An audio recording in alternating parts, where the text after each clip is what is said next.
या व्हिडिओमध्ये तुम्हाला कळेल की कर्म काय असतात व त्यांच्या फळांचा परिणाम कसा होतो। भीष्म पितामह जेव्हा घायाळ होऊन बाणेच्या शय्यावर पडले होते तेव्हा ते श्रीकृष्णाला विचारतात की देवा, मी आयुष्यभर चांगले कर्म केले तरीही माझ्या वाटेला हे भोग का आले। त्यावर श्रीकृष्ण म्हणतात की हे भोग तुमच्या ह्या जन्माचे नाही तर मागच्या जन्माचे आहे। श्रीकृष्ण त्यांना स्मरणशक्ती देऊन त्यांना त्यांचे मागचे एक एक जन्म दाखवतात। त्यावेळेस त्यांना त्यांचा 52वा जन्म दिसू लागतो ज्यामध्ये ते राजपुत्र असतात। एके दिवशी ते घोर अरण्यात शिकारीला जात असतात तेव्हा त्यांच्या वाटेत एक सरडा येतो।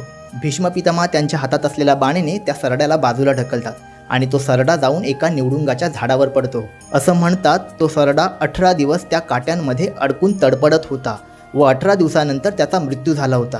म्हणूनच भीष्म पितामहला त्यांच्या 52व्या जन्माची कर्माची फळे ह्या जन्मात मिळतात व 18 दिवस ते बाणेच्या शय्यावर तडपडून मरतात। म्हणूनच मित्रांनो, कोणतेही वाईट कर्म करण्याआधी खूप वेळा विचार करा आणि नेहमी चांगले कर्म करा। श्री स्वामी समर्थ।